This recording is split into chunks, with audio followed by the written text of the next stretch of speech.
Vous faites bien de choisir Nyota Télévision pour vous informer sportivement. Bienvenue à cette édition du journal des Sport Stars, dont à la une de l'actualité, c'est la finale de la 37e édition de la Coupe du Congo de basketball qui s'est clôturée ce vendredi 27 novembre 2020. Et vous devez retenir que l'ASB Mazembe du côté messieurs a conservé son titre, tandis que l'ASB Makomeno chez les dames n'a pas pu conserver son titre et il a cédé à la formation des CNSS de Kinshasa. Voilà tout pour le sommaire dans cette édition du journal. Merci donc à vous, mesdames et messieurs, de nous choisir pour vous informer sportivement. Nous allons ouvrir ce journal de sport par la balle au panier. D'abord avec cette victoire des Léopards Seniors Basketball qui se sont imposés face à la République centrafricaine sur le score de 50-55 pour les comptes des éliminatoires de l'Afro Basket 2021. Et ces éliminatoires qui se jouent à Kigali et les protégés de Charlie Bouzangou ont fait une belle performance dont les 3 premiers cartons avant dépêché au dernier carton sur les 10 minutes.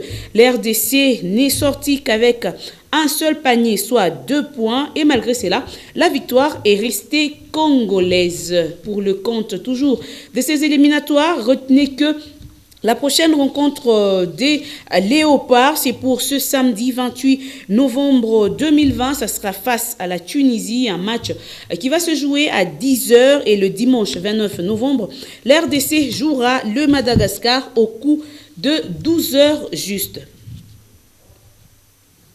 Nous allons rester toujours sur la balle au panier. Je l'ai dit en début de ce journal, la finale de la 37e édition de la Coupe du Congo de basketball s'est clôturée ce vendredi 27 novembre 2020, alors que les 2 trophées étaient encore gardés en province. Le Haut-Katanga n'a pas pu tous les conserver. Mazembe, toujours égal à lui-même, a dominé New Gen en finale de la 37e Coupe du Congo de basketball, alors que Makomeno chez les dames s'est fait marcher dessus par CNSS. Je vous propose de suivre ces résumés.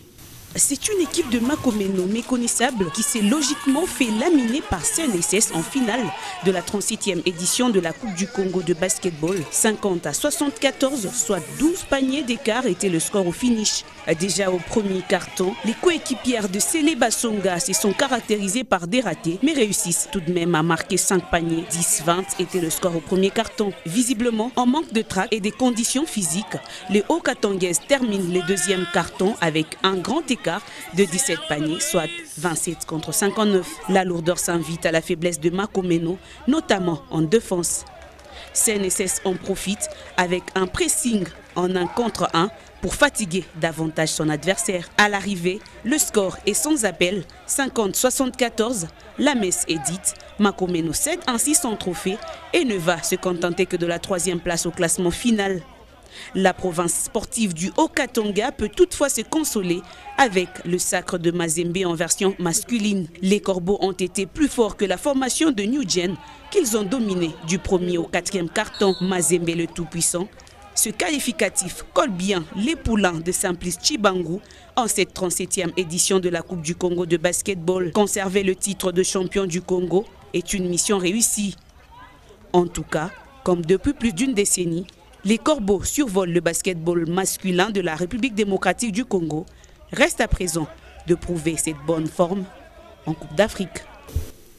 Et après ce sacre de Mazembe, le président de l'entente urbaine de basketball de Lubumbashi n'est pas resté silencieux. Il a tenu ici à féliciter pas seulement Mazembe, mais toutes les équipes de la province du Haut-Katanga qui ont pris part à cette 37e édition de la Coupe du Congo de basketball. Et le président Jean-Luc Kapend s'est exprimé. C'était au micro de Pascal Mwangala. Non, d'abord on est content. C'est vrai que le championnat n'a pas été organisé comme on le voulait. On s'est battu, on a pris toutes les dispositions qu'il fallait. Mais il y a eu certaines résistances, il y a eu certains préalables. Bon, c'est du passé. Pourquoi parler du passé quand le présent est meilleur? Aujourd'hui, nous sommes très contents parce qu'on le disait aussi quelque part, même le championnat qui était organisé à Kinshasa n'était pas au rythme ou à la logique qu'il fallait par rapport au régime qui est demandé, qui est consacré par rapport au pourcentage des matchs qu'une équipe doit jouer sur la saison. Donc, quelque part, ce n'était pas un handicap. Et aujourd'hui, on vient de le prouver. La ville de Lubumbashi se retrouve avec 2 équipes qui vont jouer les compétitions africaines. C'est une grande joie. On se retrouve avec une équipe qui a fait un doublé, le BC Mazembe, que nous félicitons le président Papi Kamba, ainsi que toute son équipe, qui se sont vraiment bien battus. Et Mazembe nous a honorés aujourd'hui. Mazembe a honoré la ville de Lubumbashi. Mazembe a honoré la province du Haut-Katanga en raflant pour la 2e année de suite ce trophée.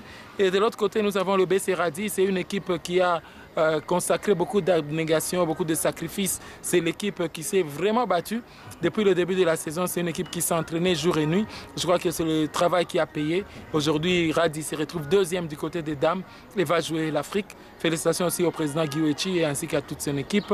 Nous félicitons aussi les autres équipes qui ont fait quand même une bonne prestation au cours de cette Coupe du Congo. Disons que nous croyons vraiment sur Mazembe pour rééditer l'exploit. Nous avons cru sur Makomeno pour rééditer l'exploit.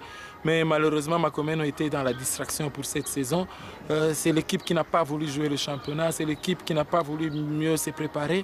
Et ça paye cash. Vous savez, nous, au niveau de l'entente, moi, personnellement, je suis en train de condamner la politique de renforcement qui se passe au niveau des compétitions nationales. Et je souhaiterais à ce que les équipes commencent à se préparer dès le niveau local, le niveau provincial et le niveau national. C'est un peu la petite distraction qui a fait que Makomeno n'a pas produit les résultats auxquels on s'attendait. Pendant que ses amis étaient en train de se préparer, Makomeno ne l'a pas fait. Dommage. Et je pense qu'ils vont se ressaisir pour la saison prochaine parce que c'est parmi les équipes sur lesquelles nous comptons. Et d'une discipline à une autre, nous allons laisser la balle au panier pour vous parler du roi sport, le football. Nous allons nous rendre directement à l'entente urbaine de football de Lubumbashi où il y a eu des rencontres ce vendredi entre Foudre et Kawaya. Ils se sont séparés sur un score nul de 3 buts partout, tandis que l'OC Victoire écrasait l'US Atari sur le score de 4 buts à 0. On va rester toujours dans le football pour vous parler de la Ligue nationale de football, mais dans sa Ligue 2. Et retenez que la formation de Mikishi a retrouvé la Ligue 2 du championnat national et a même livré son tout premier match. C'était face à la JSK. Je vous propose de suivre ces résumés de Pascal Mwangala. Pour son premier match national, 29 ans après, le Sporting Club Omnisport Mikishi n'a pu décrocher qu'un petit point face à la génération consciente de Kambové. Une particularité de ce match, c'est que seuls les fantômes ont marqué les 2 buts pour les 2 équipes. D'abord, le capitaine héritier Tamboué, sur un contrôle manqué, bat son propre gardien de but, Madoulou, à la 56e minute. Puis, d'un magnifique coup franc, Lukusa, cette fois égalise pour les jaunes et bleus de Lubumbashi. On joue la 65e minute. Aidé tout aussi par une faute de main du gardien de Kambové, Omar Ndolé. Des bonnes lésions, tout de même tirées par Ray Moulumba, coach de Fantôme. C'est ça le foot. Puisqu'en premier mi-temps, l'adversaire nous a laissé jouer. Ils ont joué en contre. En deuxième mi-temps, je m'attendais qu'ils vont changer de tactique. Ils l'ont fait. Ils ont joué des balles en profondeur. C'est la raison pour laquelle ils ont quand même réussi à marquer leur premier but. Là. À défaut de l'emporter, le nul peut suffire contre la génération consciente de Kambové qui découvrait pour la première fois un championnat national, même si entraîné par un expérimenté, Zangilo Chinabo. Nous avons joué juste un quart d'heure qui a occasionné ce but égalisateur, mais je vois qu'avec les enfants, nous devons encore travailler plus parce qu'on avait le manque de compétition dans les jambes. On n'a pas fait beaucoup de la préparation comme il le fallait. Raison pour laquelle vous voyez qu'il y a des déchets dans les groupes. Les 2 clubs, derniers inscrits sur le calendrier de la Ligue 2, ont encore du temps pour se recadrer. On va cette fois-là parler du stade Kikula de Likasi qui va se revêtir d'une nouvelle robe. Une pelouse neuve a été dotée et les travaux de pose se poursuivent normalement. Madame le ministre provincial de sport, Leila Katebe, a visité ces lieux afin de se rendre compte de l'évolution des travaux. Je vous propose également de suivre ce propos, cet extrait qui a été choisi pour vous par Pascal Mwangala. On a été envoyé dépêché par son Excellence, Monsieur le Gouverneur, M. Jacques Blakatoué. C'est une visite de routine. On vient s'enquérir de l'avancement des travaux. Vous savez qu'on a changé de contractant. Les personnes qui étaient là avant et qui travaillaient ont été sorties. Donc on est venu voir le nouveau contractant, où en est la pelouse, dans combien de temps la surface de jeu pourra être praticable. Et voilà, on est là ici aujourd'hui pour ça. On est déjà à plus de la moitié de la pelouse déjà mise. Il reste encore quelques éléments à rajouter. Il y a des petits matériaux qui manquent, mais d'ici, selon le contractant, d'ici 2 semaines, 3 semaines maximum, il pense que la pelouse pourra déjà être prête.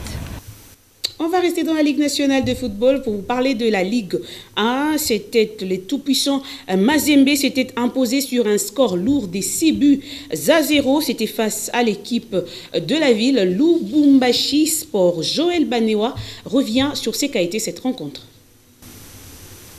Respectivement à droite et à gauche au niveau des couloirs de la défense. C'est clairement une humiliation qu'a fait subir le tout-puissant Mazembe à l'équipe de Lubumbashi Sport. 6-0 score final, les joueurs de Dragon se sont régalés sur leur pelouse. Avec quelques cadres de l'équipe laissés au repos comme Joe Isamampeko le capitaine ou encore Sylvain Gbou, le tout-puissant Mazembe a débuté très fort. Kabaso Tchongo ouvre le score à la 2e minute de jeu. Dans les états-majors de cette équipe de la Générale de Carrière et des Mines, apprend-on que le stade Mazembe est loin de sourire à cette équipe de la Gécamine depuis le début de saison. Et à la 25e minute, c'est Moustapha Kouyaté qui marque le 2e but et inscrit au passage son premier but avec les Corbeaux. Attention sur la tête bien évidemment de Mouapé, et la reprise c'est Moustapha Kouyaté qui marque le 2e but des Corbeaux sur ce corner de Rabi Mayombo. Kofi Kwame va inscrire un penalty à la 31e minute et pousse le score à 3-0 avant la pause. Kofi face à Thierry, c'est dedans, contre-pied parfait pour le 3-0. Il n'a pas tremblé, toute l'expérience de Kofi face à Thierry Mbala et cette petite danse. Au retour des vestiaires, le même rythme est imposé par les joueurs du tout-puissant Mazembe. Thomas Ulumengu va mettre le 4e but d'une tête plongeante. 9 minutes plus tard, il signe le doublé d'un geste tout particulier. Les joueurs de Lubumbashi Sport vont se retrouver à 10. Mbangu se fera exclure pour un geste d'humeur. Dragan va réaliser quelques changements. Et en fin de match, Chico Ushindi va venir marquer son but, poussant ainsi au final le score à 6-0. Le TP Mazembe gagne avec manière et retrouve le sourire.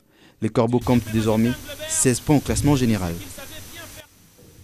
Et après cette rencontre, les 2 techniciens étaient en conférence de presse après-match. D'abord, le coach adjoint du tout-puissant Mazembe, Anglebert, qui était très ému des remués avec la victoire. Et le coach Kassongo Ngandou a félicité ses poulains et veut à tout prix retrouver le rythme reconnu des Corbeaux. On n'a pas retrouvé le rythme habituel, ça va nous compliquer. Si vous le remarquez aujourd'hui, il y avait du rythme, il y avait de la volonté, l'envie, il y avait aussi la transition rapide. C'est ça Mazembe. Mais c'est pas encore, on n'est pas encore arrivé. Si on travaille beaucoup plus, je pense qu'avec la première équipe là, elle promet, c'est une très bonne équipe. Quand vous avez des joueurs qui pensent toujours aller vers l'avant et regarder le défenseur de l'équipe adverse, c'était vraiment... le défenseur n'avait pas le temps de jouer parce qu'on avait un premier le pressing, c'est ça. Le match de Lupopo, on a souffert parce qu'on laissait le défenseur de Lupopo nous attaquer avec le ballon, mais aujourd'hui on a empêché, et quand on récupère le ballon, tous les 3 attaquants pensaient toujours aller vers l'avant. La raison pour laquelle nous nous sommes procurés beaucoup des occasions, on a marqué aujourd'hui. Mais la solution, c'est de gagner des matchs. On a gagné. On cherchait, on ne change pas l'équipe qui gagne. Si on nous dirait, voilà, le prochain match, est-ce que si c'était toi entraîneur, tu allais faire quoi? On est en train de chercher l'équilibre. Mais aujourd'hui, on a gagné avec manière. Ce qui est vraiment positif aujourd'hui, c'est parce qu'on n'a pas encaissé. Donc, ça dit défensivement, on était dans le coup. Et du côté de son collègue Mutombo Chota de Lubumbashi Sport, il s'est dit déçu de ce lourd score enregistré par son équipe. Une fois de plus, je vous propose de le suivre par ce propos, cet extrait qui a été choisi pour vous par Joël Banewa. Je crois qu'en deuxième période, même lorsqu'on est resté en infériorité numérique, on essaie un peu de jouer, on est arrivé sur le bois de Mazembe. Mais en première période, on a deux tirs cadrés, deux tirs non cadrés. Il n'y avait pas même un tir cadré. Bon, je sais que c'est la confiance des joueurs qui n'étaient pas au rendez-vous. Le comité, ils n'ont pas fait même un mois. Je crois qu'ils ont des problèmes à faire. Moi, je crois que nous sommes soutenus parce que les joueurs, ils arrivent aux entraînements, même au local, ils sont en train de se préparer comme il faut. Ce n'est pas le problème des comités, bon, c'est le problème à la tête des joueurs seulement qu'on va faire travailler encore sur le plan. Et toujours dans la même compétition, retenez que ce même vendredi, RCK a fait un match nul face au Football Club Saint-Éloi. Le propos, c'était un match qui s'est joué au stade de Martyrs. Le score est resté de 1 but partout. Et les rendez-vous à retenir, c'est cette rencontre qui va opposer le tout-puissant Mazembe Anglebert à la jeunesse sportive groupe Bazano. Un match qui va se jouer ce dimanche 29 novembre 2020 au stade tout-puissant Mazembe de la Kamalondo. Quittons la Ligue nationale de football pour vous parler de la Coupe de la Confédération où la formation de Maniema Union joue ce dimanche 29 novembre 2020 son match des préliminaires de la Coupe de la Confédération. Ça sera face à Bloemfontein Celtic et l'objectif des unionistes est celui de faire un meilleur résultat à domicile avant d'envisager la suite. Le premier test reste celui de faire un meilleur résultat de la manche aller avant de négocier la manche retour une semaine plus tard. Voilà qui justifie ce travail intense basé sur les ateliers et surtout la précision devant le but. Travail supervisé par l'entraîneur du club, Daouda Lopembe, qui veut bien faire une belle rentrée en compétition. Nous jouons ce week-end contre Bloemfontein Celtic, un match de compétition africaine. Donc nous nous préparons avec un esprit de compétiteur parce que c'est un match qui va se jouer en aller-retour. Donc nous nous préparons de telle sorte que nous puissions faire les bons résultats à partir d'ici et voir comment est-ce que nous pouvons aller chercher la qualification en Afrique du Sud. Respect de l'adversaire, prudence, sérénité, mais surtout l'envie de faire mieux restent les consignes pour tout compétiteur. Un championnat reste un championnat, tandis qu'une compétition telle que cette compétition africaine, c'est une autre chose. Donc on ne peut pas être qualifié en compétition africaine par un hasard. Donc, ils ont mérité leur place.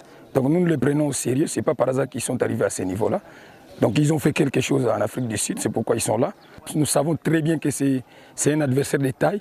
Nous allons les jouer tel que nous les prenons, et tout en cherchant à faire le match le plus bon possible et amener nos joueurs à prester à leur meilleur niveau pour aller chercher cette qualification à partir d'ici. Rappelons en outre que l'actuel leader au classement partiel de la Ligue nationale de football joue son match des préliminaires de la Coupe de la Confédération africaine dimanche 29 novembre prochain face à la formation sud-africaine des Bloemfontein Celtic. Restons toujours sur Maniema Union où les joueurs se veulent bien confiants et rassurants tout en invitant les supporters à toujours continuer à soutenir leur club. Vraiment, tout le monde décevoir Bangote. Cette fois-ci, tout a déterminé de se qualifier vraiment. Pour le match samedi, vraiment, préparation de les bien. Donc, tout a déterminé. Nous avons aussi une victoire et vous allez à côté de Nabiso. Le message est que donc, nous supporters Nabiso, nous sommes supporters Nabiso. Même surtout le peuple congolais pour la Coupe d'Afrique. Donc, tout le monde est sud-africain. Ils ont Congo contre le sud-africain. Donc, le message est que va continuer toujours à soutenir Bisso. En plus, Bisso a un intérêt donc de décevoir tout ça de façon que tout se qualifié. Ouais, préparation est normale. Donc, tout se préparer en fonction du match. Tu es bien et vous avez un grand match. Vu championnat, il y a Afrique d'ici des alarmants ma casse. Donc, tout se préparer vraiment en conséquence pour tout ça là, les meilleurs qui est tout tomeka koluka déjà qualification a déjà pas na biso. Entre biso moral les a bien donc tout nous sommes vraiment à conscience donc tous a vraiment concentré et puis tous a trop motivé pour na koluka qualification a. Il s'agit de signaler que l'adversaire de Maniema Union a posé ses valises déjà ce vendredi à Kindu. Comme vous les voyez sur ces images, les Sud-Africains j'y arrivent des Bloemfontein Celtic sont déjà à Kindu pour préparer cette rencontre de la Coupe de la Confédération. Ça sera face à Maniema Union. On va quitter la Coupe de la Confédération pour vous parler du classement FIFA qui a été rendu public. Un nouveau classement des nations où la Belgique reste première. La France occupe la deuxième place, suivie du Brésil, de l'Angleterre et du Portugal. Ça, c'est pour le top 5. Et les premiers pays africains à être répertoriés est le Sénégal qui arrive 20e. Et quant à la République démocratique du Congo, elle est 60e au classement mondial. Toujours en international, nous allons vous parler de la star du football argentin Diego Maradona qui a été enterré ce jeudi vers 17h heure locale. Avant cela, son corps était exposé au palais présidentiel. Je vous propose de suivre cet élément qui a été fait pour vous par Gentis Mutombo Moussouil.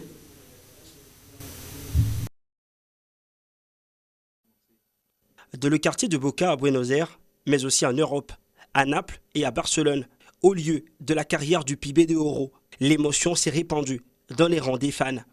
Quelques heures après l'annonce du décès du champion du monde de 1986, des suites d'un arrêt cardiaque. Le président argentin Alberto Fernandez a décrété 3 jours de deuil national. Il a aussi annoncé que la veillée funèbre, initialement prévue pour 3 jours, se tient finalement ce jeudi et ça a débuté depuis 6 heures, heure locale, à la demande de la famille. Elle se tient au palais présidentiel où son ex-femme Claudia Villafane et leurs 2 filles Damida et Janina sont arrivées peu avant minuit, suivis de joueurs en activité et des retraités, notamment des coéquipiers du capitaine argentin au mondial 1986. La dépouille de Maradona est arrivée dans la nuit au palais présidentiel. Des centaines de personnes faisaient déjà la queue devant cette Casa Rosada pour pouvoir dire au revoir à leur idole. Et c'est ici que prend fin cette édition du journal de Sport Star de ce jour. Merci à toute la grande équipe technique qui nous a réalisé ce soir. Merci également au Desk Sport de Nyota Radio et Télévision. Je vous fixe rendez-vous, ça sera demain sur la même chaîne, même heure. D'ici là, portez-vous bien. Au revoir.